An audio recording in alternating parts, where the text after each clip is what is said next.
Hello everyone, welcome to SVS biology classes. आज का हम लोगों का जो टॉपिक है वो प्रोटोजोआ है। तो ये हम लोग का टीजीटी और पीजीटी का बायोलॉजी का टॉपिक है, तो इसको हम लोग पढ़ेंगे। ठीक है, जो प्रोटोजोआ है तो ये देखिए आपका जूलॉजी के अंतर्गत आता है। किसके अंतर्गत आता है? तो ये जूलॉजी के अंतर्गत हम लोग पढ़ते हैं प्रोटोजोआ। ठीक है, तो अब सबसे पहले हम लोग समझ लेंगे प्रोटोजोआ को। टीजीटी में प्रोटोजोआ के अंतर्गत हमें क्या क्या पढ़ना है और पीजीटी में प्रोटोजोआ के अंतर्गत हमें क्या क्या पढ़ना है। उससे पहले अगर आपने चैनल को सब्सक्राइब नहीं किया, चैनल को सब्सक्राइब करें, बेल आइकन को प्रेस करना बिल्कुल भी ना भूलें।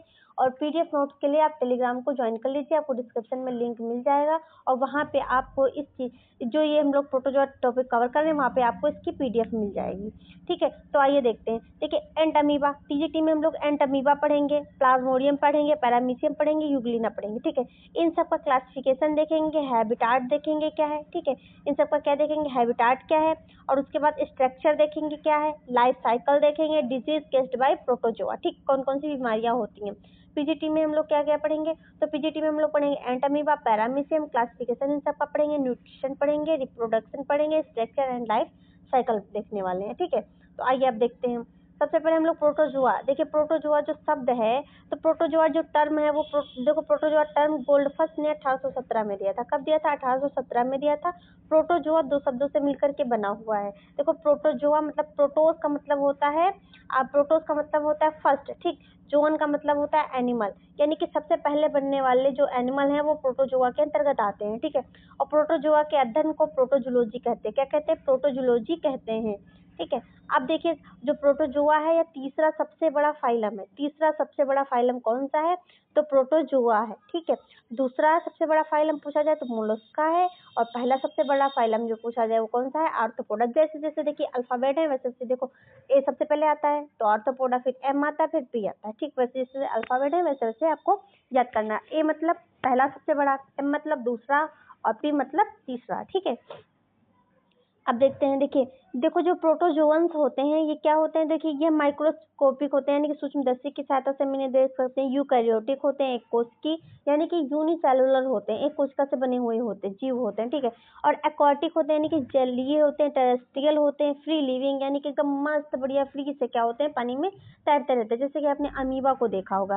देखो, पैरासिटिक होते हैं, परजीवी होते हैं। परजीवी में देखो प्लाज्मोडियम जैसे आपने पढ़ा है। ठीक है, प्लाज्मोडियम जो होता है वो पैरासिटिक होता है। तथा देखो सॉलिटरी होते हैं, मतलब एक, देखो अकेले भी रहते हैं। ठीक, कुछ अकेले भी रहते हैं, कुछ कॉलोनियल होते हैं, मतलब ग्रुप बना के रहते हैं, जैसे कि आपने वॉल्वक्स वगैरह देखा होगा। ठीक है, तो वॉल्वक्स वगैरह वगैरह आपने बॉटनी में एग्जाम्पल पढ़ा है, तो कुछ ग्रुप में भी रहते हैं। ठीक है, तो वो आपका एल्गी हो गई, वो आपको उसमें आएगी। अब देखते हैं। देखो, जो बॉडी लेवल ऑर्गेनिज्म होता है, ठीक है, बॉडी लेवल जो ऑर्गेनाइजेशन होता है ये प्रोटोप्लाज्मिक होता है। कैसा होता है? प्रोटोप्लाज्मिक लेवल पूछा जाएगा। बॉडी लेवल ऑर्गेनाइजेशन कैसा होता है? तो प्रोटोप्लाज्मिक लेवल होता है।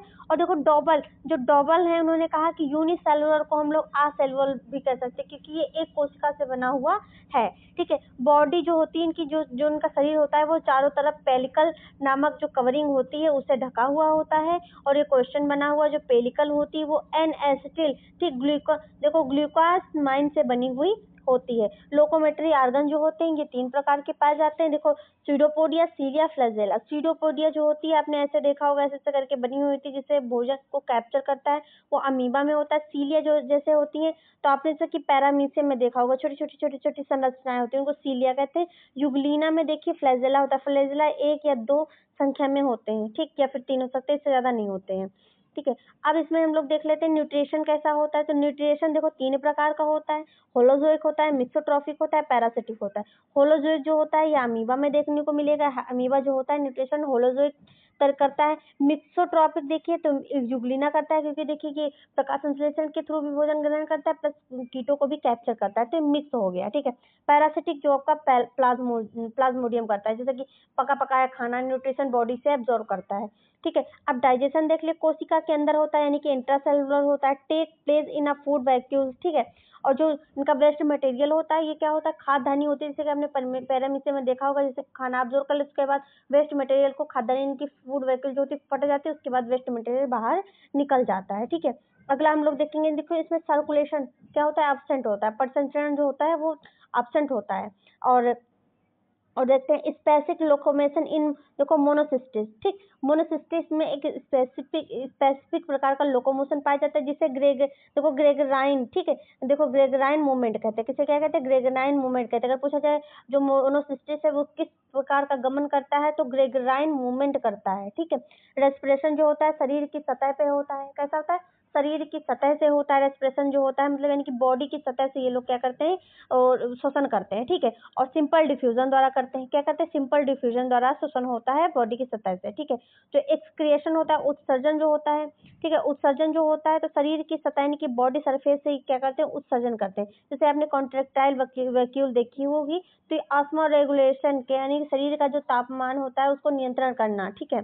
तो शरीर के द्वारा वेस्ट मटेरियल को बाहर निकालना जो होता है ऑस्मो रेगुलेशन कहलाता है, ठीक है, ऑस्मो रेगुलेशन कहलाता है। जैसे कि मानव में आपने देखा होगा कि किडनी, हम लोग के मानव में क्या होता है, किडनी वर्क करती है, जैसे कि वेस्ट मटेरियल को यूरिन के थ्रू पास होता है, वैसे इसमें क्या होता है, कंट्रेक्टाइल वैक्यूल होती है। जैसे मानव में किडनी का वर्क होता है, वही इनमें क्या होता है, जो प्रोटोजोआ जो होते हैं उनमें कंट्रेक्टाइल वैक्यूल वर्क, कंट्रेक्टाइल जो वैक्यूल्स होती है वो वर्क करती है, जैसे कि किडनी में होता है मनुष्य के शरीर में। एक्सक्रिएशन देखिए, तो ये कैसा होता है, मतलब इनका उत्सर्जी पदार्थ क्या होता है, तो ये अम्योनिटैलिक होते हैं, यानी कि ये अमोनिया जो वेस्ट मटेरियल होता है, ये अमोनिया जो होती है बाहर निकलती है। अगला क्वेश्चन रिप्रोडक्शन। देखिए अधिकतर क्या होते हैं, असेक्सुअल होते हैं, अधिकतर आपको मोस्टली असेक्सुअल देखने को मिलेंगे, बहुत कम रेयर केस में आपको सेक्सुअल देखने को मिलेंगे, ठीक है। तो जो असेक्सुअल होता है वो निम्न प्रकार का होता है, देखो बाइनरी फ्यूजन आपको अमीबा में देखने को मिलेगा, ट्रांसवर फ्यूजन आपको पैरामीशियम में देखने को मिलेगा, लॉन्गिट्यूडिनल फ्यूजन आपको ट्रिपैनोसोमा यूग्निना में देखने को मिलेगा, मल्टीपल फ्यूजन आपको पैरामीशियम में देखने मिलेगा, बडिंग देखो आपको इफिलोटा में होती है, ठीक है। इसकी 12th क्लास की जो है ये अलैंगिक जनन की वीडियो बनी पड़ी हुई है, तो आप वहां से देख सकते हैं, एनसीईआरटी बेस है, आपको ये चारों जनन बहुत ही अच्छे से समझ में आ जाएंगे, ठीक है।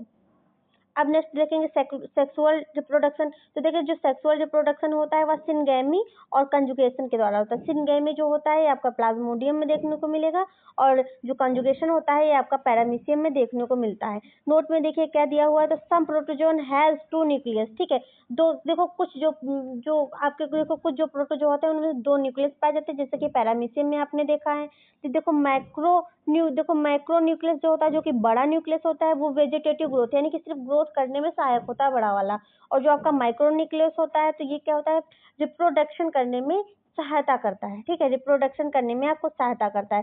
तो ये देखिए आप देख लीजिए, ये अमीबा है और ये क्या है आपका पैरामीशियम। ये आपको जो रोएनुमा धागेनुमा संरचना दिख रही है इनको हम लोग सीलिया कहते हैं, ठीक है। इनको क्या कहा जाता है, इनको सीलिया कहा जाता है। और जो ये आपको ऐसे संरचना दिख रही है, हाँ उंगलियों जैसी, इनको कहते हैं सीडोपोडिया कहते हैं, ठीक है।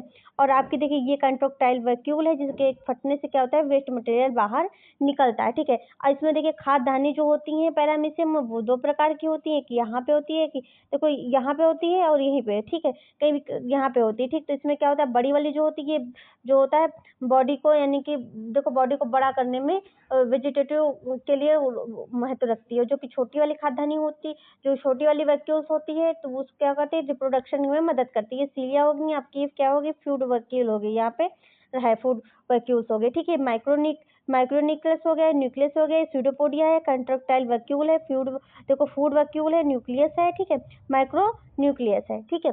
ये आपको इतना क्लियर हो गया, आपका ये टॉपिक कवर हो गया है। अगर आपको क्लास अच्छी लगी, चैनल को लाइक शेयर सब्सक्राइब करें, ठीक है। और हम लोग यहाँ पे सन 2013 जो कि टीजीटी पीजीटी का पेपर है उसको सॉल्व करने वाले हैं, तो चैनल पे बने रहिए, वीडियो को जितना हो सके उतना शेयर करिए। Thanks for watching.